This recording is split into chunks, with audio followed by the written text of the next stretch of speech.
आपकाय च धर्मस्य सर्वधर्मस्वरूपिणे अवतार वरिष्ठाय रामकृष्णाय ते नमः।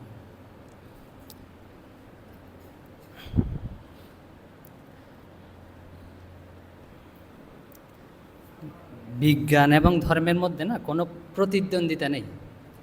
অনেকেই মনে প্রতিদ্বন্দ্বিতা আছে যে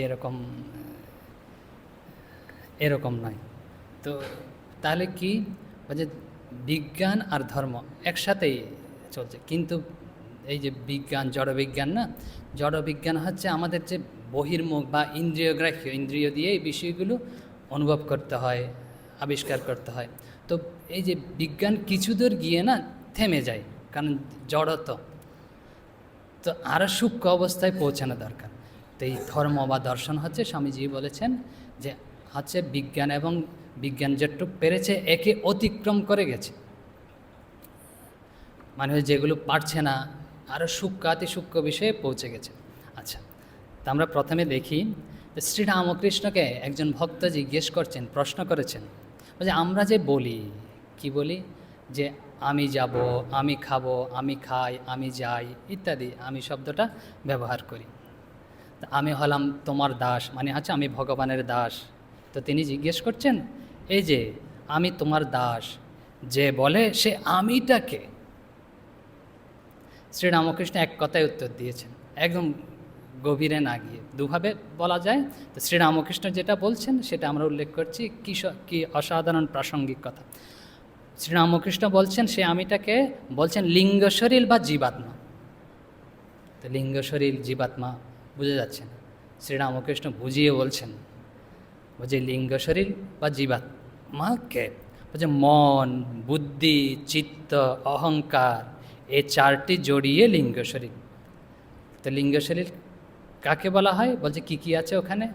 মন আছে, বুদ্ধি আছে, তারপরে হচ্ছে চিত্ত আছে, অহংকার আছে। তা আমরা একটু দেখি জিনিসগুলো কি কি হালকাভাবে। বলছে মন, মন মানে কি? সবাই বলে থাকেন মন মন। তো মন জিনিসটা কি? মন জিনিসটা ধরা, যেগুলো ধরা দরকার, এটা হচ্ছে মনের কাজ, এটা হচ্ছে বুদ্ধির কাজ, এটা হচ্ছে চিত্তের কাজ, এটা হচ্ছে অহংকার, অহংয়ের কাজ। তো মন মানে কি? বলছে সংকল্প বিকল্পাত্মক বৃত্তিকে মন বলা হয়। কীরকম? বলছে আমাদের সব সময় কি ওঠে মনে? একটা কাজ, একটা বিষয় যখন সামনে আসে, এটা করব কি করব না, করব মানে হচ্ছে সংকল্প, করব না মানে হচ্ছে বিকল্প। এই যে বৃত্তির যে অবস্থা, ওই অবস্থাটাকেই বলা হয় মন। তারপরে কি? বুদ্ধি। বুদ্ধি মানে কি? বুদ্ধি হচ্ছে নিশ্চয়াত্মিকা বৃত্তিকে বুদ্ধি বলা হয়।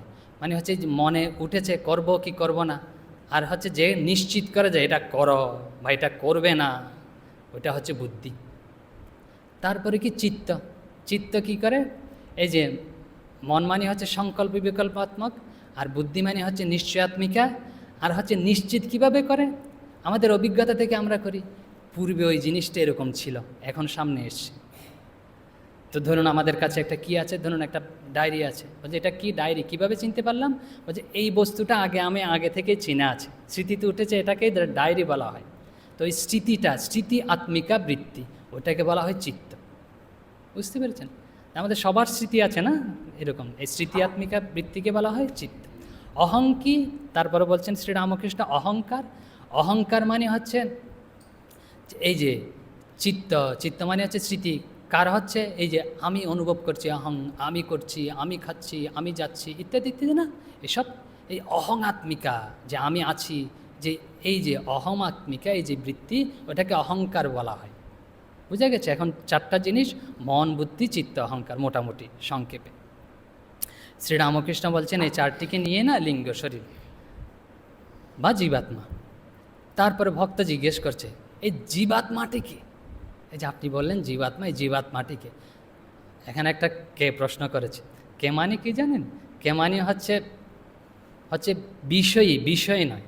বিষয় বললে কি হয়, কি শব্দ উচ্চারণ হয়, যেমন এটা টেবিল, মানে হচ্ছে এটা কি, এটা টেবিল। আপনাকে জিজ্ঞেস করি আমরা কি, আপনি কে? দেখুন কথার পার্থক্য, একটা হচ্ছে বিষয় আর একটা হচ্ছে বিষয়। তো বিষয় নয় কিন্তু ওই জীবাত্মাটা, বিষয়ই কিন্তু, অবজেক্ট নয়, সাবজেক্ট। বুঝতে পেরেছেন? এই জন্য প্রশ্ন হয়েছে কে। ছোট ছোট শব্দের মধ্যে অনেক কিছু লুকিয়ে আছে। শ্রীরামকৃষ্ণ উত্তর দিচ্ছেন খুব সুন্দর, বলছে অষ্টপাশ জড়িত আত্মা হচ্ছে এই জীবাত্মা। জীবাত্মাকে জিজ্ঞেস করছে, বলছে অষ্টপাশ জড়িত আত্মা। আত্মা মানে কি? আত্মা মানে হচ্ছে শুদ্ধ, অনন্তকাল ধরে রয়েছে, যেটাকে কোনো কিছু স্পর্শ করতে পারে না, তা হচ্ছে আত্মা। এই আত্মার সাথে যখন অষ্টপাশ, পাশ মানে হচ্ছে বন্ধন, এরকম যুক্ত হবে, তখন এটা জীবাত্মা হয়ে যাবে। অষ্টপাশ মানিকে একটু সংক্ষেপে বলি, শ্রীরামকৃষ্ণও বলেছেন, শাস্ত্রে রয়েছে যে অষ্টপাশ মানি হচ্ছে লজ্জা, ঘৃণা, ভয়, জাতি, কুল, শীল, শোক, তারপরে হচ্ছে যুগুপ্সা মানে হচ্ছে নিন্দা। এই 8টা বোঝা গেছে মোটামুটি। একটু গভীরভাবে এরা আছে, একটু মনোযোগ দিলে হচ্ছে বোঝা যাবে। কি আসছি? হ্যাঁ বলবো। এখন অষ্টপাশযুক্ত জীবাত্মা, এখন জীবাত্মার কথা যখন এসছে, আত্মাটা মরেও না, গীতায় আছে, চারিদিকে আমরা জানি যে চিরন্তন রয়েছে, কিন্তু যখন এটা জীবাত্মা হয়ে যায় তাহলে তোর মৃত্যু আছে। এখন ভক্ত জিজ্ঞেস করছেন, মহারাজ, শ্রীরামকৃষ্ণকে সম্বোধন করেছে মহারাজ, বলছে মহারাজ মরলে কি হয়? যে মরলে কি হয় মানে মরার অবস্থাটা কীরকম, মরার সময় কি হয়, মৃত্যুর সময় কি ঘটে, তারপরে মরার পরেই বা কী ঘটে, ইত্যাদি সব এখানে। এখন তা আমাদের বিষয়টা কি জানেন? মৃত্যু। তাই মৃত্যুটাই আমরা বলবো যে ভয়ঙ্কর জিনিস না। দেখুন তো এখন আমরা শ্রীরামকৃষ্ণের কথা আবার আসবো। এই মৃত্যুটা না, মৃত্যু হচ্ছে বেদান্ত দর্শনে মৃত্যু অধিকরণ নামে হচ্ছে বিশাল অনেকগুলো অধ্যায় মিলে বিশাল আলোচনা রয়েছে। ভগবান ব্যাসদেব বেদ থেকে, উপনিষদ থেকে, বিভিন্ন জায়গা থেকে মৃত্যু বিষয়ে যা যা আছে না, সব সংগ্রহ করে এক জায়গায় করেছেন। আর আচার্য শঙ্কর এগুলো সূক্ষ্মাতিসূক্ষ্মভাবে ব্যাখ্যা করেছেন, মানে হচ্ছে কিভাবে ঘটে বিষয়টা, এসব সূক্ষ্মাতিসূক্ষ্মভাবে করেছেন। আর আমরা কি, ওটা তো বিশাল বিষয়, আর বেদান্তের বিষয় মানে বেদের বিষয় মানে হচ্ছে খুব গভীর বিষয়, আর আমরা ওইটাকে না সংক্ষেপ করে, তা আমাদের বুদ্ধিতে যেটুক ধরে, শ্রীরামকৃষ্ণের ভাব অনুযায়ী যেটুক ধরে সংক্ষেপ করে, সংক্ষেপে হচ্ছে সহজভাবে মানে হচ্ছে এই প্রচলিত ভাষার মাধ্যমে উপস্থাপন করার চেষ্টা করব, যতটুক সহজ করা যায় এভাবে উপস্থাপন করার চেষ্টা করব। এই যে মৃত্যুর যে অধিকরণ আছে বিশাল, তো ওটাকে 10টি ধাপে ভাগ করা যায়। প্রথম ধাপে কী ঘটছে দেখেছেন তো অনেকেই, মৃত্যুটা সবার, ও যে বলছেন যুধিষ্ঠিরকে জিজ্ঞেস করেছেন যে ধর্মরাজ, বক রূপে আর কি রয়েছে কেন ওই ঘটনা, বলছে জগতের সবচেয়ে আশ্চর্য বিষয় কী? বলছে মৃত্যু হচ্ছে সবচেয়ে আশ্চর্যজনক বিষয় জগতের। তো এই আশ্চর্যজনক বিষয় তো এরকমই হবে। তা আমাদের হচ্ছে মৃত্যু। তো প্রথমে আমরা বলেছি এই মৃত্যুটা হচ্ছে আধুনিক বিজ্ঞান, মানে হচ্ছে জড়বিজ্ঞান। তো অনেকটা ব্যাখ্যা করেছেন যে কী ঘটছে, অনেক তো মেশিন যন্ত্রপত্র আবিষ্কার হয়ে গেছে, যন্ত্রপাতি যেটাকে বলে। আর আমাদের দর্শনও সূক্ষ্মাতিসূক্ষ্মভাবে বিশ্লেষণ করছে। তো এই বিজ্ঞান না দেখবেন একটা পর্যায়ে গিয়ে অনেক কিছু কিছু জিনিসের উত্তর দিতে পারছেন না, মানে এরপরে কি ঘটেছে, কারণ ওখানে তো পৌঁছাবে না, যন্ত্রপাতি তো ওখানে পৌঁছে যাচ্ছে না, সূক্ষ্ম জিনিস, বুদ্ধি, মন, এই জড় ইন্দ্রিয়গুলো পৌঁছাচ্ছে না, দেখতে পাচ্ছি না, তো উত্তর দিতে পারছে না। কিন্তু আমাদের এই দর্শন ওখানেও পৌঁছে গেছে, ওখান থেকে উত্তর দিচ্ছে ওই সময় আসলে কি ঘটছে যা আমাদের জীবনের সাথে রয়েছে। তো এই যে মৃত্যু সম্পর্কে জানতে হলে মৃত্যুটা কার হয়? ও যে আমার হয়, আপনার হয়, সবারই হবে, মানে হচ্ছে একজন ব্যক্তির হয়। তো আমার হয় মানে কি, এই শরীর নষ্ট হবে। তো এই শরীর কত প্রকার, কি কার ঘটবে, এসব একটু প্রথমে জানা দরকার। যে শ্রীরামকৃষ্ণের কথা অনুযায়ী শ্রীরামকৃষ্ণ বলেছেন, সেভাবে আমরা উল্লেখ করছি, শরীর হচ্ছে 3 প্রকার, শাস্ত্রে রয়েছে। স্থূল শরীর, তারপরে শ্রীরামকৃষ্ণ বলছেন লিঙ্গ শরীর বা অথবা সূক্ষ্ম শরীর, আর হচ্ছে কারণ শরীর। এই 3টা শরীর সম্পর্কে ধারণা থাকা দরকার, কারণ কোনটা যাচ্ছে না, কোনটা নষ্ট হচ্ছে। এটা স্থূল শরীর সবাই জানেন। এই দেখা যাচ্ছে শ্রীরামকৃষ্ণ কি বলছে দেখি স্থূল শরীর সম্পর্কে। শ্রীরামকৃষ্ণ বলছেন পঞ্চভূত লয়ে যে দেহ, এই স্থূল পঞ্চভূত দিয়ে যেই দেহ, এটা হচ্ছে স্থূল শরীর, দেখা যাচ্ছে, কোনো ব্যাখ্যার প্রয়োজন নেই। তারপরে কি শ্রীরামকৃষ্ণ বলেছেন, একটু আগে আমরা বলছি কি লিঙ্গ শরীর মানে কি, বলছে তিনি বলছেন মন, বুদ্ধি, চিত্ত, অহংকার, এই 4টা জিনিস দিয়ে লিঙ্গ শরীর। আর এই লিঙ্গ শরীরটাকে যদি আরও সূক্ষ্ম করা যায়, তখন এটাকে সূক্ষ্ম শরীর বলা হয়। সূক্ষ্ম করা কীরকম যদি উদাহরণ দিই, গম তো সবাই জানেন না, তো গমটাকে যখন সূক্ষ্ম করা হয় তখন এটা ময়দা হয় না, মানে হচ্ছে আরও ভাগ করলে। তো এরকম উদাহরণ আমরা জাগতিকভাবে দিতে পারি। তাই লিঙ্গ শরীরকে যখন এরকম আরও সূক্ষ্ম করা হবে তখন ওইটা সূক্ষ্ম শরীর বলা হয়, একই জিনিসকে। তো সূক্ষ্ম শরীরের হচ্ছে 17টা অবয়ব আছে, 17টা অংশ রয়েছে, 17টা অংশ দিয়ে এই সূক্ষ্ম শরীর তৈরি। 17টা অংশ কি কি বলছে? পঞ্চ জ্ঞানেন্দ্রিয়, পঞ্চ কর্ম ইন্দ্রিয়, পঞ্চ প্রাণ এবং মন বুদ্ধি, এই হচ্ছে। এখন জিনিসগুলি দেখি কি কি, সংক্ষেপে জানা দরকার, কারণ এগুলো আসবে, কেন আসবে তাও বুঝে যাবেন যখন শুরু করব। বলছে জ্ঞান ইন্দ্রিয় কি, আপনারা সবাই জানেন। এই শ্রোত্র মানে হচ্ছে শুনতে পাচ্ছি, এটা জ্ঞান ইন্দ্রিয় একটা। ত্বক, স্পর্শ, তারপরে চক্ষু, তারপর জিহ্বা, তারপরে ঘ্রাণ, এই হচ্ছে পঞ্চ জ্ঞান ইন্দ্রিয়। কর্ম ইন্দ্রিয় কি, যেটা দিয়ে কাজ করা হয়, এই যে বাক, কথা বলছি, শুনতে পাচ্ছেন। পানি, পানি মানে হচ্ছে হাত, জল নয় আবার। তো পানি, তারপরে পাদ, পায়ু, উপস্থ, এই 5টা হচ্ছে কর্ম ইন্দ্রিয়।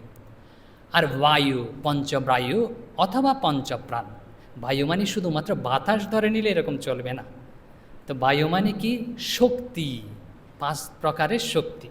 তো 5 প্রকারের শক্তি বা পঞ্চপ্রাণ বা পঞ্চবায়ু, একই জিনিসকে 5টা কি কি, যে প্রাণ, অপান, ব্যান, উদান, সমান। ঠাকুরের কথাও বলবো খুব, কিন্তু মৃত্যু তো সবার হবে না, কিন্তু জানা দরকার কোথায় কি ঘটছে আমাদের, ও যে এগুলো হচ্ছে।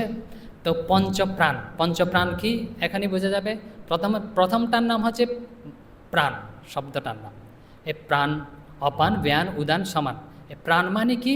প্রাণ মানে হচ্ছে নাসাগ্রে যে শক্তি প্রবাহ চলছে, বুঝতে পারছেন, এটাকে প্রাণ বলা হয়, প্রাণবায়ু বলা হয়, প্রাণ শক্তি বলা হয়। অপান, অপান মানে কি? আমাদের শরীরের অধোদিকে সেই শক্তি প্রবাহ চলছে বা বায়ু চলছে, ওটাকে অপান বলা হয়। তারপরে কি ব্যান, ব্যান মানে হচ্ছে শরীরের সমস্ত জায়গায় ব্যাপ্ত হয়ে রয়েছে যে শক্তি প্রবাহ বা বায়ু, তাকে ব্যান বলা হয়। তারপর উদান, উদান মানে হচ্ছে মৃত্যুর সময় যে শক্তি বা বায়ু উৎক্রমণ করে চলে যায়, সেটাকে বলা হয় উদান। সমান মানে কি? সমান মানে হচ্ছে আমাদের যে খাদ্য, তার পানীয়, যেটা পরিপাক করে, হজম করে যে শক্তি বা যে বায়ু, ওটার নাম হচ্ছে সমান। তাহলে আমরা পেয়ে গেলাম সূক্ষ্ম শরীরের সব 17টা জিনিস হচ্ছে 5 5 3 5 15, আর হচ্ছে এই 2। আর হচ্ছে কারণ শরীর। কারণ শরীর মানে কি? শ্রীরামকৃষ্ণ বলছেন, বলছে যে শরীরে ভগবানের আনন্দ লাভ হয় আর ভগবত আনন্দ সম্ভোগ হয়, সেটি হচ্ছে কারণ শরীর। আর তন্ত্রে বলা হয় ভগবতী তনু। তাহলে 3টা শরীর, স্থূল শরীর, সূক্ষ্ম শরীর বা লিঙ্গ শরীর, তারপর হচ্ছে কারণ শরীর। এখন জাগতিক উদাহরণ দিই আপনাদের বোঝার জন্য। এটা তো শাস্ত্র অনুযায়ী বললাম, শ্রীরামকৃষ্ণের কথা অনুযায়ী বললাম, বুঝতে স্থূল শরীর বোঝাই যাচ্ছে, এই দেখা যাচ্ছে যেটা, এটা হচ্ছে স্থূল শরীর। এখন সূক্ষ্ম শরীর বা লিঙ্গ শরীর কী জিনিস? অনুভবটা বলি, সবার অনুভূতি আছে। আপনারা স্বপ্ন দেখেন, স্বপ্নে মিষ্টি খেয়েছেন? কি খেয়েছেন? খেয়েছেন তো কীরকম ঠিক ঠিক স্বাদ পাওয়া যায় তো মিষ্টির? একটু মনে হয় না যে আমি খাইনি, এরকম মিষ্টির স্বাদ পাওয়া যায়। কিন্তু আপনি তো শুয়ে আছেন ঘুমন্ত অবস্থায়, শরীর কাজই করছে না, কিন্তু মিষ্টি খেয়েছেন, আবার স্বাদও পাচ্ছেন। তার মানে হচ্ছে ওই যে রসনা ইন্দ্রিয়, জিহ্বা কাজ করছে, কিন্তু এটা বন্ধ হয়নি, বুঝতে পেরেছেন? ওই যে আপনার স্থূল শরীর কাজ করছে না, কিন্তু তখন কিন্তু সূক্ষ্ম শরীর কাজ করছে, ইন্দ্রিয় কাজ করছে। একটা তো উদাহরণ দিলাম, এরকম সব ক্ষেত্রে কিন্তু আমি ঘুমিয়ে আছি, স্বপ্ন দেখি, সব অনুভূতি আমার হচ্ছে, তার মানে হচ্ছে সূক্ষ্ম শরীর কাজ করছে, যেটাকে লিঙ্গ শরীর বলা হয়। বুঝে গেছেন এখন সূক্ষ্ম শরীর কী জিনিস? এখন চলে আসি কারণ শরীরে, আরও গভীরের জিনিস। সবার অনুভূতি আছে। আপনারা কি ঘুমিয়েছেন? কীরকম ঘুমিয়েছেন? গভীর ঘুমে আচ্ছন্ন হয়েছেন। তো এমন ঘুমিয়েছেন না, কিছুই জানতে পারেননি, কি বৃষ্টি হয়েছে, জগতের কি হয়েছে, কিছুই জানতে পারেননি। কিন্তু যখন ঘুম থেকে জেগেছেন না, অনুভূতি কি হয়েছে? আমি খুব ভালো ঘুমিয়েছিলাম, খুব ভালো লাগছে, ফ্রেশ লাগছে, সবল লাগছে, হয়তো অনুভূতি। এখন এই যে আমি খুব ভালো ঘুমিয়েছিলাম জানতে পারেনি, আমি যে ভালো ঘুমিয়েছিলাম ওইটা তো কি একজন জেনেছে না? নাইলে তো ঘুম থেকে জেগে বুঝতে পারলেন কি আমি ভালো ঘুমিয়েছি। ওই যে আমি কিছু জানতে পারিনি, ওটার নাম হচ্ছে কারণ শরীর, যে শরীরে ওইটার অনুভব হয়েছে। আর ভগবতানন্দ ওই শরীরে অনুভব হয়, সূক্ষ্মাতি সূক্ষ্মভাবে গিয়ে আনন্দ। তো পেয়ে গেলাম স্থূল শরীর, তারপরে হচ্ছে সূক্ষ্ম শরীর বা লিঙ্গ শরীর, এখন কারণ শরীর। এই যে যা জানা দরকার জেনে গেছি, আমাদের দরকার এখন আমরা চলে যাই সরাসরি মৃত্যুতে। মৃত্যু বলছে ভয়ের কোনো কারণ নেই, যে মৃত্যু এখানে আসবে, নেমে আসবে এরকম না, আসবে সবার জন্য একদিন না একদিন। এই যে আমরা আলোচ্য বিষয়ে আসছি, তা আমরা বলেছিলাম 10টা ধাপ। তো প্রথম ধাপে আসি। প্রথম ধাপে বলছে এখানে বেদান্ত দর্শনে বলছে যে বাগাদি ইন্দ্রিয় সকল মনে লয় হয়। ইন্দ্রিয়গুলো কি কি জেনে গেছেন আপনারা, যে এইগুলো না মনের মধ্যে লয় হয়। ধরুন এটা একটা হচ্ছে গর্ত, এটার নাম হচ্ছে মন। আর সব এই যে পঞ্চ ইন্দ্রিয়, তারপর হচ্ছে জ্ঞান ইন্দ্রিয়, কর্ম ইন্দ্রিয়, সবগুলো এখানে ঢুকে পড়ছে, ঢুকে না এরকম মিশে যাচ্ছে, এটাকে বলা হয় লয়। তো জাগতিক অনুভূতি বলি, একজন মৃত্যু পথযাত্রী ব্যক্তিকে আমরা ধরে নিলাম, কি বলে দেখেছেন হয়তো, বলছেন এই যে কি হয়েছে, হাতে একটা অবশ হয়ে গেছে, হাত আর নাড়াতে পারছে না, মানে হচ্ছে এই পানি হস্ত ইন্দ্রিয় না, ওই মনে লয় হয়ে গেছে, তখন এই হাতটা আর নড়াতে পারছে না। সেরকম সবগুলো ইন্দ্রিয়, ওই যে এই যে চোখ তাকিয়ে আছে কিন্তু দেখতে পাচ্ছে না, আরে কিছু দেখতে পাচ্ছে না, এরকম ঘটে। তো এই ঘটনাটা হচ্ছে 1 বছর, 2 বছর, 5 বছর, অথবা একদম মিলি সেকেন্ডের মধ্যেও ঘটতে পারে। এই লয়টা এত সূক্ষ্মাতি সূক্ষ্মভাবে দ্রুতও ঘটতে পারে, 5 বছর ধরেও ঘটতে পারে। তো এরকম সকল ইন্দ্রিয়, ও যে পা নাড়াতে পারছে না, অবশ্য হয়ে গেছে, যে পানি যে পাদ ইন্দ্রিয় ওটা লয় হয়ে গেছে। এরকম কথা বলছে পাচ্ছে না, যে বলার চেষ্টা করছে কিছু বলতে পারছে না, এরকম দেখেছেন তো, ঘটে তো। তো এই বেদান্ত বলছে ওইগুলো সব না একটা একটা হচ্ছে ইয়েতে লয় হচ্ছে, মনে লয় হচ্ছে। এরকম মনে সব লয় হয়ে গেছে, লয় হয়ে গেল। এখন মনে দ্বিতীয় ধাপে আমরা যাই। দ্বিতীয় ধাপে কি ঘটছে, এখন প্রথম ধাপ তো এরকম হয়ে গেছে, ঘটে গেছে। তো দ্বিতীয় ধাপে ঘটছে কি, বলছে মন মুখ্য প্রাণে বিলীন হয়ে গেছে। মুখ্য প্রাণ বুঝতে পেরেছেন, প্রাণ মানে হচ্ছে শক্তি, আমরা বলেছিলাম পঞ্চপ্রাণ। এই পঞ্চপ্রাণ সবটাকে বলা হয় মুখ্য প্রাণ। মুখ্যমান মানে হচ্ছে প্রধান, মুখ্যমান শব্দের অর্থ হচ্ছে প্রধান, প্রধান প্রাণ।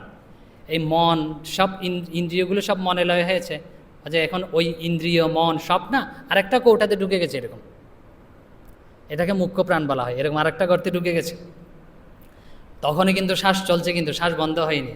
এই প্রথম ধাপেও শ্বাস চলছে, দ্বিতীয় ধাপেও শ্বাস চলছে। বিষয়টা বোঝা গেছে, 2টা ধাপ কমপ্লিট হয়েছে, যে মরছে তার। বুঝতে পেরেছেন, 2টা ধাপ কমপ্লিট হয়েছে, অসুবিধা নেই। তো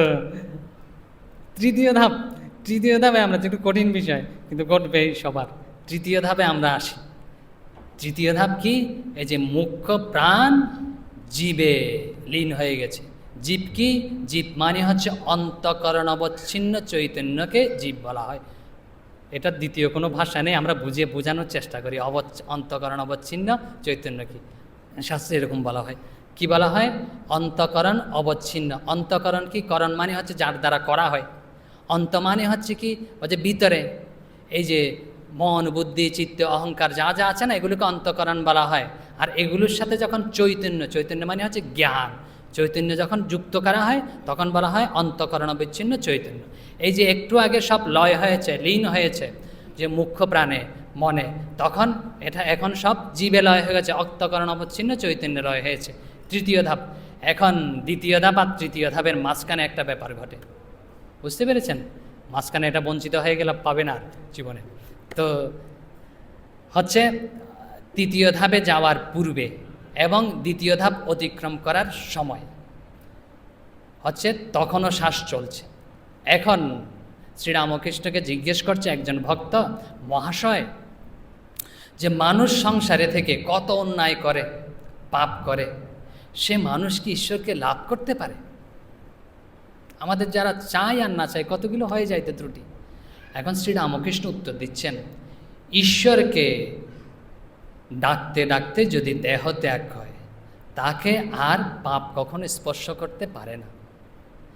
ঈশ্বরকে ডাকতে ডাকতে যদি দেহ ত্যাগ হয় না, তাকে আর পাপ স্পর্শ করতে পারে না। তো ঈশ্বরকে ডাকতে ডাকতে কখন, কোন ধাপে ব্যাপারটা ঘটাতে হবে? আরেকটু বলি, শ্রীরামকৃষ্ণকে ওই ব্যক্তি জিজ্ঞেস করেছিলেন যে মরার সময় কি ঘটে। শ্রীরামকৃষ্ণ তার উত্তরে বলছেন, বলছে গীতার মতে, গীতাতে আছে যে বিষয়টাই বলছে, বলছে মরার সময় যে যা ভাববে না তাই হবে। তিনি আর একটা উদাহরণ দিচ্ছেন, বলছে কীরকম, বলছে ভরত রাজা হরিণ ভেবে হরিণ হয়েছিলেন। রাজা ভরত হরিণের কথা চিন্তা করতে করতে মরেছিলেন, পরের জন্মে হরিণ হয়ে জন্মেছেন, জানা আছে সবার। তারপরে কি, তাই ঈশ্বরকে লাভ করার জন্য সাধন চায়, রাত দিন তার চিন্তা করলে মরবার সময়ে সে চিন্তা আসবে। আমরা স্বাভাবিকভাবে যে চিন্তা করি না, মরার সময়ে সে চিন্তা আসে। তো সেই চিন্তাটা কখন করব? বলছে এই যে দ্বিতীয় ধাপে, যখন শ্বাস বন্ধ হওয়া, শ্বাস চলছে, শ্বাস বন্ধ হওয়ার পূর্বে, এই দ্বিতীয় ধাপের পরে ওই চিন্তাটা। এখন আমাদের কারা কারা প্রশ্ন কীরকম, আচ্ছা কেউ কেউ দেখেছি তো অজ্ঞান হয়ে গেছে, অজ্ঞান অবস্থায় 5 দিন রয়েছে, 5 বছর রয়েছে, বা 1 দিন রয়েছে, ওর তার শ্বাসটাস চলছে না, তোর কি হবে? ও তো ঈশ্বরের চিন্তাও করতে পারছে না, কিছু করতে পারছে না, তো মহা মুশকিল। তা আমরা যখন মুশকিলে পড়ি না, একটু মায়ের কাছে চলে যাই, বুঝতে পেরেছেন? শ্রী শ্রী মায়ের কাছে যাই, মাকে জিজ্ঞেস করি যে এরকম অজ্ঞান অবস্থায় মরলে কি হবে। তো মাকে রাসবিহারী মহারাজ এই কথাটাই জিজ্ঞেস করছেন, বলছেন মাকে যে মা, যারা মৃত্যুর পূর্বে অজ্ঞান হয়ে দেহ ত্যাগ করে তাদের কি করে সদ্গতি হবে?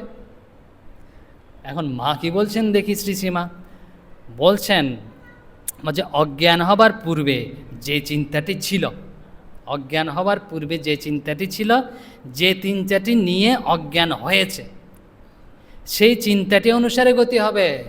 যে অজ্ঞান হওয়ার পূর্বে যে চিন্তাটি ছিল, যে চিন্তাটি নিয়ে না অজ্ঞান হয়েছে, সেই চিন্তা অনুসারেই গতি হবে। যেই চিন্তাটি নিয়ে অজ্ঞান হলো, যেন ওই চিন্তাটিতে ডুবে রইল, বুঝতে পেরেছেন? তাহলে অজ্ঞান হয়ে 5 বছর থাকুক, 1 বছর থাকুক, 1 দিন থাকুক, তাহলে কোনো সমস্যা নেই, যেটাকে বলা হয় কোমায় চলে গেছে, তার তো কিছু চিন্তা করার সময় নেই। কিন্তু এর পূর্বে মার অসাধারণ উক্তি, অসাধারণ সব কিছুর প্রশ্নের উত্তর, বলছে এর পূর্বে যে চিন্তাটি ছিল না, সেই চিন্তাটি অনুযায়ী তার গতি হবে। কোথায় যাবে, স্বর্গে যাবে বা নরকে যাবে, নাকি হরিণ হবে, নাকি বৈকুণ্ঠ লোকে যাবে, এসব হবে। আরেকটা কথা এখানে সংক্ষেপে একটু উল্লেখ করে রাখি, কি জানেন, হচ্ছে ভগবান লাভ হয় কীরকম, একটা হচ্ছে সগুণ ব্রহ্মজ্ঞ। সগুণ ব্রহ্মজ্ঞ মানে হচ্ছে কি, নারায়ণকে দর্শন করেছে, শ্রীরামকৃষ্ণকে অনুভব করেছে হৃদয়ে। আর নির্গুণ ব্রহ্মজ্ঞ, নির্গুণ ব্রহ্মজ্ঞ মানে হচ্ছে কি, সর্বব্যাপক চৈতন্যকে দর্শন করেছে, অনুভব করেছে, সব কিছু চৈতন্যরূপে অনুভব করেছে। আরেকটা তো জীব আছে, অজ্ঞজীব। তো এই যে যিনি সর্বব্যাপক চৈতন্য বা চৈতন্যকে অনুভব করেছে, তার মনে যেরকম ভাবই উঠুক না কেন, তার কিন্তু হচ্ছে তিনি ব্রহ্মজ্ঞই হবেন, তার কোনো পার্থক্য হবে না। তিনি প্রলাপ বকতে বকতে মরুক, অন্য কথা উল্লেখ করে করে মরুক, তার কোনো কিন্তু মুক্তিতে কোনো বাধা হবে না, কারণ তার তো এটা আগেই হয়ে বসে রয়েছে তিনি, বুঝতে পেরেছেন? এই যে চিৎকার করছে, এটা তো শরীরের। তো এই বিষয়ে আমরা আসছি, এটা একটু উল্লেখ করে রাখলাম। আরেকটা জিনিস উল্লেখ করি, এই যে আমরা চলে আসছি, যে আমাদের যখন মৃত্যু হয় বা আমরা অন্য লোকে গমন করি, বৈকুণ্ঠ লোক বা নরক স্বর্গ, যা যা যা, স্থূল শরীর আপনারা দেখতে পাচ্ছেন, এটা পুড়িয়ে ফেলবে বা হচ্ছে মাটির নিচে চাপা দিয়ে দেবে, অথবা হচ্ছে গঙ্গায় ভাসিয়ে দেবে, বুঝতে পেরেছেন? এরকম হবে, স্থূল শরীর নষ্ট হবে, এটাতে কোনো ইয়ে নেই।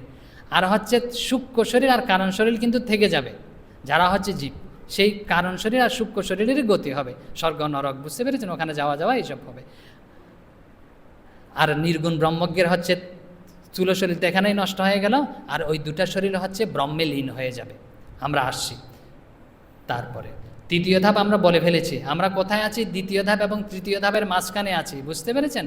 তো তৃতীয় ধাপ আর দ্বিতীয় ধাপের মাঝখানে হচ্ছে ওই ভগবত চিন্তা, যার যেরকম চিন্তা হবে সে চিন্তা অনুযায়ী তার গতি হবে। এখনও কিন্তু ওই লোকের মৃত্যু হয়নি, 3টা ধাপ অতিক্রম করে ফেলেছে। কিন্তু কেউ যদি মনে করেন মরে গেছে, মরে যায়নি, কিন্তু ডাক্তাররা বলে রেখে দেবে, মরার পরে কিন্তু ডিক্লেয়ার করে নেয় মৃত্যু ব্যক্তি, কত ঘন্টা, 6 ঘন্টা বা এরকম সময় রেখে দেয় মনে না, এখনই কিন্তু সে ফিরে আসার সম্ভাবনা আছে।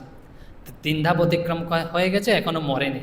তো 3 ধাপে, তৃতীয় ধাপে কিন্তু যেই হচ্ছে মুখ্য প্রাণ জীবে লয় হয়েছে, অন্তঃকরণে লীন হয়েছে, তখন শ্বাস বন্ধ হয়ে গেছে, শ্বাস আর চলছে না, তখনও কিন্তু মরেনি, শ্বাস বন্ধ হলেও মরেনি কিন্তু, বুঝতে পেরেছেন?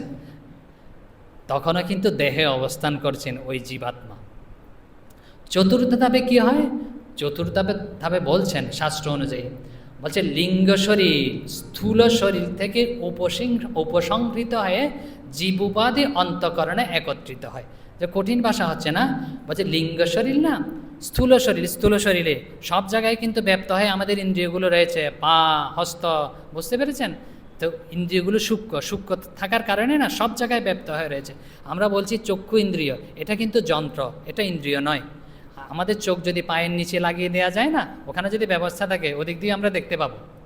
বুঝতে পেরেছেন? ইন্দ্রিয় হচ্ছে সূক্ষ্ম জিনিস, এটা সর্বব্যাপক, শরীরের সব জায়গায় রয়েছে। এই সব জায়গায় যে রয়েছে না, এগুলো সব উপসংহৃত হয়। যে মরছে কিন্তু তার কিন্তু এই সময় খুব কষ্ট হয়। বুঝতে পেরেছেন? এর আগে মৃত্যু যন্ত্রণা অনুভব করে, খুব কষ্ট অনুভব করে, কিন্তু এই সবগুলো উপসংহৃত হতে থাকে এরকম করে। উপসংহৃত হয় না, এই লিঙ্গ শরীর যে জীব উপাধি কোথায়, এই যে এখানে যেটাকে বলা হয় হৃদয়, সূক্ষ্ম অবস্থা, এখানে এসে সব জমা হতে থাকে চতুর্থ ধাপে। আমরা বলছি এখনও কিন্তু মরেনি ওই ব্যক্তি, এখনও শরীরের মধ্যে রয়েছে, চতুর্থ ধাপ চলে এসছে। তারপরে কি এই এখানে যে রয়েছে না, এখানে তো আধুনিক বিজ্ঞান কি করে, জড়বিজ্ঞান, তো এখান থেকেও তাকে বাঁচানোর চেষ্টা করে, অনেক সময় ফিরেও আসে। কি করে? এরকম চাপ দিতে থাকে বা ইলেকট্রিক শক দিতে থাকে, যেটাকে সিপিআর বলা হয় না, এরকম যারা ডাক্তার জানেন, এরকম চেষ্টা করতে থাকে। তো ওখান থেকেও কিন্তু ফিরে আসা সম্ভব, এরকম এখান থেকে বেঁচে আসে তো অনেকে। এখান থেকে কিন্তু আবার এই যে চতুর্থ ধাপে চলে এসে আবার তৃতীয় ধাপ, দ্বিতীয় ধাপ, প্রথম ধাপে গিয়ে কিন্তু আবার ফিরে আসা সম্ভব। বুঝতে পেরেছেন? তো ওখান থেকেও চেষ্টা করতে থাকে বিজ্ঞান, জড়বিজ্ঞান। এখন আমরা চলে যাব পঞ্চম ধাপে। পঞ্চম ধাপে কি হয় বলছে, যে একটু আগে বললাম লিঙ্গ শরীর সব কিছু এখান থেকে এখানে গিয়ে একত্রিত হয়েছে, উপসংহৃত হয়ে সব জায়গায় থেকে, উপসংহার মানে উঠে আসা, উঠে এসে একত্রিত হয়েছে। পঞ্চম ধাপে গিয়ে কি হয়, ওই লিঙ্গ শরীর নির্ব্যাপার হয় না, সূক্ষ্ম হয়ে সূক্ষ্ম শরীর হয়, আর উৎক্রমণের জন্য তৈরি হয়। লিঙ্গ শরীর নির্ব্যাপার হয়, নির্ব্যাপার মানে হচ্ছে, ব্যাপার মানে হচ্ছে ক্রিয়া, ক্রিয়ারহিত হয়, আর কোনো কাজ করতে পারে না। সে শুয়ে রয়েছে, যে যদি সিপিআর টিপিআর আর কাজ করে না, যদি কাজ করে তো চতুর্থ ধাপ থেকেই ফিরে আসবে, এখন আর সিপিআর টিপিআর দিলে কাজ করবে না। বুঝতে পেরেছেন? নির্ব্যাপার হয়ে যায়। বুঝতে পেরেছেন? নির্ব্যাপার মানে হচ্ছে নড়াচড়া নাই, কিছু করতে পারে না, কিন্তু এখনও কিন্তু শরীরে তাপ রয়েছে, এখনও কিন্তু সেই ব্যক্তি মরেনি। বুঝতে পেরেছেন? এখনও হচ্ছে নির্ব্যাপার হয়েছে ঠিক, ক্রিয়ারহিত হয়ে কিন্তু এখনও হচ্ছে মরেনি। আর এখন কিন্তু সে মরার জন্য তৈরি, মানে উৎক্রমণ মানে উঠে যাবে, এখান থেকে ওঠার জন্য তৈরি হয়ে রয়েছে, সে উৎক্রমণের জন্য তৈরি হয়ে রয়েছে। তারপরে হচ্ছে ষষ্ঠ ধাপ। ষষ্ঠ ধাপে আমরা যাব, হ্যাঁ যাব, তাহলে ষষ্ঠ ধাপে যাই। ষষ্ঠ ধাপ কিন্তু আরও গভীর বিষয়। ষষ্ঠ ধাপে কি করতে থাকে? ষষ্ঠ ধাপে হচ্ছে জীব পরমাত্মাতে বিলীন হয়। বলছে জীব পরমাত্মাতে বিলীন হয়, সুষুপ্তি, এবং নাড়িতে প্রবেশ করে, ব্রহ্মে লীন থাকে। বুঝিয়ে বলছি, কঠিন শব্দ, সহজভাবে বলছি। কি বলছে? জীব পরমাত্মাতে বিলীন হয়। বলছে পরমাত্মা, বুঝতে পেরেছেন? সর্বব্যাপক চৈতন্য। একটা পশু মরুক, আর হচ্ছে ব্রহ্মজ্ঞ মরুক, আর হচ্ছে সগুণ ব্রহ্মজ্ঞ, নির্গুণ ব্রহ্মজ্ঞ, দুইজনই, আর হচ্ছে সাধারণ জীব, অজ্ঞ জীব, সবাই কিন্তু ভগবানের সাথে যুক্ত হয়, লীন হয়ে যায়। এখন বুঝতে পেরেছেন? সে পরমাত্মাতে গিয়ে লীন হয়।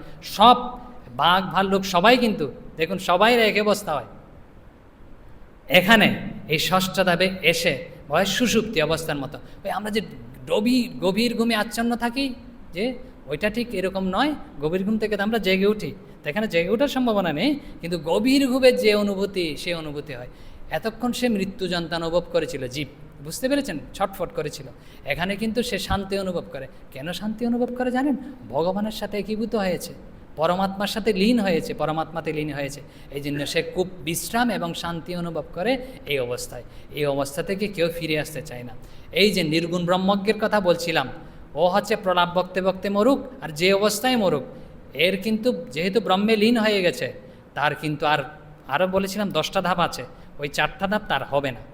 স্থূল শরীর তো নষ্ট হয়ে যাবে, কিন্তু এই যে আর দুটা শরীর কি আছে, হচ্ছে সূক্ষ্ম শরীর এবং কারণ শরীর। এই দুটা শরীর ব্রহ্মে লীন হয়ে যাবে, তার আর হচ্ছে উৎক্রমণ হবে না। মানে হচ্ছে স্বর্গলোকে যাওয়া, বৈকুণ্ঠ লোকে যাওয়া, তারপরে হচ্ছে রামকৃষ্ণ লোকে যাওয়া, এসব হবে না। পরমাত্মার সাথে লীন হয়ে গেছে, তার হচ্ছে খুব ভালো গতি হচ্ছে, যে বৈকুণ্ঠ লোকে যাওয়ার চেয়ে উচ্চতর গতি হচ্ছে এটা। বুঝতে পেরেছেন? কারণ তার তা আগেই হয়ে বয়স রয়েছে, তিনি জীবিত অবস্থায় স্থূল শরীরে সর্বব্যাপক চৈতন্য অনুভব করেছেন। এখন সবাই এই অবস্থায় থাকতে চায়, কে থাকতে চায় না এরকম শান্ত অবস্থায় এত যন্ত্রণার পরে? কিন্তু একটা কিন্তু আছে, এই যে অজ্ঞ জীব বা পশু, তো এই অবস্থা থেকে তাদের আবার হচ্ছে ফিরে আসতে হয়, এই হৃদয়ে ফিরে আসতে হয়। বলছে কেন, কিভাবে? একটা উদাহরণ দিই, শ্রীরামকৃষ্ণের উদাহরণ। যখন জটিল বিষয় আসে তখন শ্রীরামকৃষ্ণের কাছে আমরা চলে যাই, এর চেয়ে যখন জটিল বিষয় আছে শ্রীমার কাছে চলে যাই। তো যখন আমরা জটিলতায় উপস্থিত হয়েছি শ্রীরামকৃষ্ণের কাছে যাই, শ্রীরামকৃষ্ণ অসাধারণ একটা উপমা ব্যবহার করেছেন। কীরকম উপমা? নেউলে দেখেছেন বেজি? বেজির পেছনে ধরুন দুষ্ট ছেলেরা একটা ইট বেঁধে দিয়েছে, লেজে আর কি, লেজে একটা ইট বেঁধে দিয়েছে এরকম। তো ইট বেঁধে দিয়েছে, ওই বেজিটা কোনো রকমে না তো গর্তের মধ্যে ঢুকেছে, তার নিজের বাসায় এরকম ঢুকেছে। তো এরকম দেয়ালের মধ্যে থাকে হয়তো নিজের গর্ত, গর্তের মধ্যে এরকম ঢুকেছে। এখন গর্তের মধ্যে কতক্ষণ ঢুকা যায়? নিজের বাসায় শান্তিতে কতক্ষণ থাকা যায়? পিছনে তো লেজে তো বড় একটা ইট বাঁধা আছে, ওই ইটের টানেই না ওখানে সে থাকতে চাইলেও থাকতে পারে না, বেরিয়ে আসতে হয়। বুঝতে পেরেছেন কীরকম দুষ্টু ছেলে এরকম কর্মটা করে রেখেছে। তো আমরাও দুষ্টটা আমরা কিন্তু নিজেরাই নিজেদের দুষ্টুমিতে এরকম ফেলেছি। আমাদের না হচ্ছে বাসনারও বেরোম একটা ইট বাঁধা থাকে, বিভিন্ন কর্ম সংস্কার এরকম আমাদের সংস্কার থাকে। এই কর্ম বাসনার ফলেই না, এই ট্রুপ বাসনার ফলেই না আমাদের ওই অবস্থা থেকে আবার বেরিয়ে আসতে হয়, আবার বেরিয়ে আসি। আবার বেরিয়ে এসে আমরা তৈরি হতে থাকি সপ্তম ধাপে। সপ্তম ধাপ কি? সপ্তম ধাপে ফিরে আসে। ওটা ষষ্ঠ ধাপে কিন্তু আনন্দে অবস্থায় ছিলাম। সপ্তম ধাপে আবার কর্মফল অনুসারে না জন্মান্তরের জন্য পুনহৃদয়ে প্রাদুর্ভাব হয়। এতক্ষণ ভগবানের সাথে ছিলাম, পরমাত্মার সাথে লীন ছিলাম, আবার এখানে অনুভব হতে থাকে। আচ্ছা, এখানে যে ফিরে এসছি, আমাদের জন্য তো রাস্তা আছে যাওয়ার জন্য, বুঝতে পেরেছেন? তো বলা হচ্ছে শাস্ত্রে 101টা দরজা আছে, 101টা রাস্তা আছে। 101টা রাস্তার মধ্যে একটা রাস্তা হচ্ছে সগুণ ব্রহ্মজ্ঞ, যারা বৈকুণ্ঠ লোকে যাবে, রামকৃষ্ণ লোকে যাবে, এদের জন্য নির্ধারিত আছে। সেটা হচ্ছে ব্রহ্মরন্ধ্র, এদিক দিয়ে উৎক্রমণ করবে। আর নির্গুণ ব্রহ্মজ্ঞের কোনো উৎক্রমণ নেই, কিন্তু উনি কিন্তু ষষ্ঠ ধাপে শেষ, ওনার কমপ্লিট সব কিছু শেষ হয়ে গেছে, বুঝতে পেরেছেন? উনি আনন্দেই রয়েছে, ওনাকে কেউ বাসনা নেই তো, ওনার কোনো যে বাসনা নেই বলে ওনার আর ফিরে আসতে হচ্ছে না, ইট বাঁধা নেই। আর ওই যে সগুণ ব্রহ্মজ্ঞের ছোট একটু বাসনা আছে, মানে কি হচ্ছে ওই বৈকুণ্ঠ লোকে যাবে, রামকৃষ্ণ লোকে যাবে, ওই বাসনা, ওইটা কিন্তু ভালো বাসনা, খারাপ নয়, ওইটার ফলেও কিন্তু তাকেও ওখান থেকে বেরিয়ে আসতে হয়। তো ওখান থেকে বেরিয়ে এসে পুনঃ এই যে হৃদয়ে প্রাদুর্ভাব ঘটে। আর তার জন্য 101টার মধ্যে একটা এদিকে, আর অজ্ঞজীবের জন্য হচ্ছে আরও 100টা দরজা রয়েছে, সংক্ষেপে বলে দিলাম। তারপরে হচ্ছে অষ্টম ধাপ। অষ্টম ধাপে কি ঘটে? এই যে পরমাত্মাতে লীন জীবের সুষুপ্তি থেকে বুত্থান হয়। সুষুপ্তি থেকে বুত্থান মানে হচ্ছে ডিপ স্লিপে ছিল না, গভীর ঘুমে আচ্ছন্ন থাকার মতো ছিল না, ওখান থেকে বুত্থিত হয়। বুত্থিত হয় মানে হচ্ছে জাগ্রত অবস্থায় জেগে ওঠার মতো নয়। কীরকম? যে ভিতরে ভিতরে জাগ্রত হয়, মানে তার অনুভব হয় যে এরকম, বুঝতে পেরেছেন? আমি সূক্ষ্ম অনুভবিতা, কারণ সূক্ষ্ম শরীর আছে তো, কারণ শরীরে রয়েছে, সূক্ষ্ম শরীর রয়েছে, তা অনুভব হতে থাকে আমি এরকম ছিলাম, এরকম জেগে, ওই অনুভূতিটা এখন কাজ করছে। অতক্ষণ তো অনুভূতি ছিল না, শুধু আনন্দের অনুভব ছিলাম। ওই যে মা বলেছেন অজ্ঞান হয়েছিল যে চিন্তাটা নিয়ে, এই অষ্টম ধাপে নিয়ে এসে না ওই চিন্তাটা আবার তার মনে পড়ে। আমি ভগবানকে চিন্তা করেছিলাম, আমি হরিণকে চিন্তা করেছিলাম, বা অমুক চিন্তা করেছিলাম, ওই চিন্তাটা আবার তার মনে পড়ে। সেই মনে পড়ে অনুযায়ী বলেছিলাম 100টা দরজা আছে, 101টা হচ্ছে, 101টার মধ্যে একটা হচ্ছে ব্রহ্মজ্ঞ। এই 101টা দরজায় খুলে যাবে। কোন ধাপে গিয়ে? বলছে নিষ্কমর দাড়ির হ্রাস প্রকাশ। এই অষ্টম ধাপে গিয়ে না এই 101টা দরজা এরকম খুলে যাবে। নবম ধাপে গিয়ে কি ঘটছে? এই যে প্রকাশিত দ্বার দিয়ে জীব হৃদয় থেকে নারীতে নির্গত হন। জীবের পরবর্তী জন্মের জন্য প্রাপ্তব্য ভোগাদি বিষয় জ্ঞান উৎপন্ন হয়। এই যে তিনি হচ্ছেন এই নবম ধাপে গিয়ে, বলেছি দরজা অষ্টম ধাপে খুলে গেছে, আমি কোন দরজাতে দিয়ে বেরোবো না সেটা এখন তো নির্দিষ্ট হয়ে গেছে। তিনি এখন রাস্তায়, নবম ধাপে গিয়ে রাস্তায় উঠে যায়, আমি এই রাস্তা দিয়ে এই দরজা দিয়ে বেরিয়ে যাব, বুঝতে পেরেছেন? তার সব এখন মনে পড়তে থাকে, আমার এরকম ভোগ আছে, আমি এরকম যাব। যদি নরক ভোগ থাকে না তাহলে নরকে যাবে, স্বর্গ ভোগ থাকে স্বর্গে যাবে। তারপরে হচ্ছে যদি বৈকুণ্ঠ লোকে যাওয়ার ইয়ে থাকে বা রামকৃষ্ণ লোকে যাওয়ার ইয়ে থাকে, ভোগ থাকে, সেই অনুযায়ী সেই রাস্তা দিয়ে উঠে যাবে। আর দশম ধাপে কি হবে? নারী অবলম্বনে শরীর থেকে নির্গমন হবে। এই নারী দিয়ে না, নারী মানে হচ্ছে শাস্ত্রীয় ভাষা, এই দরজা দিয়ে, রাস্তা দিয়ে শরীর থেকে বেরিয়ে যাবে। এখনই তার মৃত্যু হবে। বুঝতে পেরেছেন? আমরা সংক্ষেপে বললাম, আর যাচ্ছি না। এই এখান পর্যন্ত আজকে থাক।